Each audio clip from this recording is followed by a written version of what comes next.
Telugu Desam party చరిత్రను పరిశీలించినప్పుడు ఈ స్థాయిలో ఎప్పుడూ కూడా ప్రతిపక్షం పైన దాడి చేసినటువంటి దాఖలాలు కనిపించలేదు. కానీ ఈసారి మాత్రం ఎప్పుడూ లేని విధంగా తెలుగుదేశం పార్టీ వైఎస్ఆర్సీపీ నాయకులపైన ఇళ్లలోకి దూరి దాడి చేసే ప్రయత్నం చేయడం, ఇళ్లను ధ్వంసం చేయడం రాజకీయంగా ఆసక్తికర పరిణామం. రాష్ట్రంలో జరుగుతున్నటువంటి పరిణామాలు మార్పులే అసంతృప్తికి, ఆగ్రహానికి కారణమని విశ్లేషకులు అంచనా వేస్తున్నారు. తెలుగుదేశం పార్టీ పట్టు కోల్పోతోంది రాష్ట్రంలో. అందుకే అసంతృప్తితో ఈ రకమైనటువంటి దాడులతో డైవర్షన్ పాలిటిక్స్ చేస్తోందని విశ్లేషకులు అంచనా వేస్తున్నారు. ముఖ్యంగా చంద్రబాబు నాయుడు ఇచ్చినటువంటి హామీలను త్వరలో జగన్మోహన్ రెడ్డి పాదయాత్ర ద్వారా ప్రశ్నించబోతున్నారు. ఎందుకు అమలు చేయలేదని నిలదీయబోతున్నారు. అందుకే ఈ రకమైనటువంటి దాడితో డైవర్షన్ పాలిటిక్స్ మొదలు పెట్టారు. అదే సమయంలో బడ్జెట్ లో ఏపీకి అన్యాయం జరిగింది. ఏపీ మద్దతుతోనే, రాష్ట్రంలో ఉన్నటువంటి తెలుగుదేశం పార్టీ మద్దతుతోనే కేంద్రంలోని బీజేపీ ప్రభుత్వం, ఎన్డీఏ ప్రభుత్వం ముందుకు సాగుతోంది, నిలబడింది. అయినప్పటికీ కూడా రాష్ట్రానికి న్యాయం జరగలేదు, అన్యాయం జరిగింది. అదే సమయంలో ఆంధ్రప్రదేశ్లో రాజశేఖర రెడ్డి ముఖ్యమంత్రిగా ఉన్నప్పుడు ఉపాధి హామీ పథకాన్ని తీసుకొచ్చారు. తద్వారా ఎంతో మంది పేద ప్రజలకు ఉపాధిని కల్పించి వారి జీవితాల్లో క్రియాశీలక మార్పులు తీసుకొచ్చినటువంటి పథకాన్ని నిర్వీర్యం చేస్తున్నటువంటి సమయంలో ఆ పథకం గురించి తెలుగుదేశం పార్టీ ప్రశ్నించలేకపోతోంది. దీనిపైన కూడా ప్రజల్లో అసంతృప్తి నెలకొంది. బడ్జెట్లో ఈ అంశం పైన కూడా చర్చకు రాలేదు. ముఖ్యంగా పేరు మార్పుతో పాటు రాష్ట్రాలపైన ఆర్థిక భారం వేయడం పైన తెలుగుదేశం కూటమి ప్రభుత్వం ప్రశ్నించలేకపోతోంది. మరోవైపు సిట్ అధికారులు దాఖలు చేసినటువంటి ఛార్జ్ షీట్ లో వైఎస్ఆర్సీపీకి అనుకూలంగా ఫలితం రావడం తెలుగుదేశం పార్టీకి అసంతృప్తిగా మారింది, సహించలేనటువంటి అంశంగా మారింది. అందుకే ఇవన్నీ కలగలిసి చంద్రబాబు నాయుడులో అసంతృప్తి ఉంది, తెలుగుదేశం పార్టీలో అసంతృప్తి ఉంది, నారా లోకేష్ లో అసంతృప్తి ఉంది. ముఖ్యంగా అధికారంలోకి రాగానే వైసీపీ నాయకులపైన రెడ్ బుక్ ను ప్రయోగించారు, కేసులు పెట్టారు, జైళ్లకు పంపారు.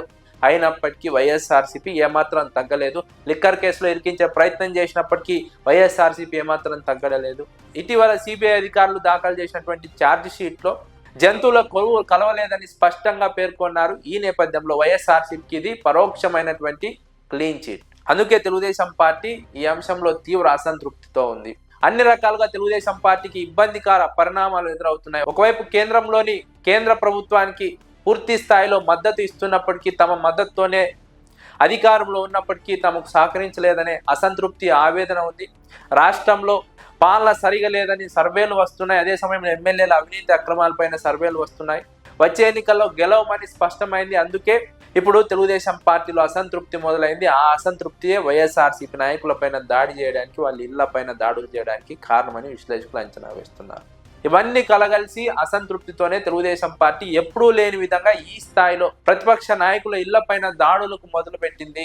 దాడులు చేయడమే కాదు, ప్రతిపక్ష నాయకుల పైన భౌతిక దాడులు చేయడానికి కూడా వెనకాడడం లేదు.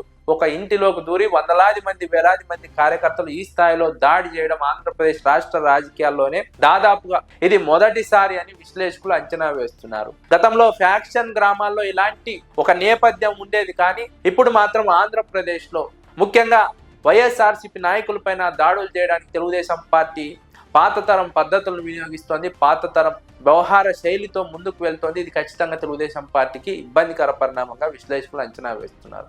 ఎవరైతే తెలుగుదేశం పార్టీ నాయకులపైన మాట్లాడతారో, వారిని ప్రశ్నిస్తారో, వారిపైన దాడులు చేయడం పరిపాటిగా మారడం విశ్లేషకులు ప్రస్తావిస్తున్నారు. విడుదల రజనీ పైన దాడి చేసే ప్రయత్నం చేశారు. అంబటి రాంబాబు పైన ఎవరు ఊహించని స్థాయిలో తెలుగుదేశం పార్టీ దాడి చేసింది. ఆ తర్వాత జోగి రమేష్ ఇంటికి నిప్పు పెట్టింది, వారి ఇంటిపైన దాడి చేసింది. ఈ స్థాయిలో తెలుగుదేశం పార్టీ ఒక్కసారిగా దాడులు చేయడానికి ప్రధాన కారణం తెలుగుదేశం పార్టీలో ఉన్నటువంటి అసంతృప్తి, డైవర్షన్ పాలిటిక్స్ లో భాగమని విశ్లేషకులు అభిప్రాయపడుతున్నారు. గతంలో వైఎస్ఆర్సీపీ నాయకులు తెలుగుదేశం వారిని విమర్శించారు, తెలుగుదేశం వారు కూడా వైఎస్ఆర్సీపీ నాయకులను విమర్శించారు. కానీ ఎప్పుడు కూడా ఈ స్థాయిలో భౌతిక దాడులు దిగడం అన్నది జరగలేదు. కానీ ఈ స్థాయిలో ఈసారి భౌతిక దాడులు దిగుతున్నారంటే దాని అర్థం డైవర్షన్ చేయడం, రాష్ట్రంలో ఉన్నటువంటి సమస్యలను కప్పిపుచ్చుకోవడానికి, ప్రజలను మభ్యపెట్టడానికి ఈ రకమైనటువంటి దాడుల ద్వారా భయోందోళన సృష్టించి ప్రశ్నించే వారి నోరు నొక్కడం అన్నది ప్రధానంగా విశ్లేషకులు అంచనా వేస్తున్నటువంటి సందర్భం.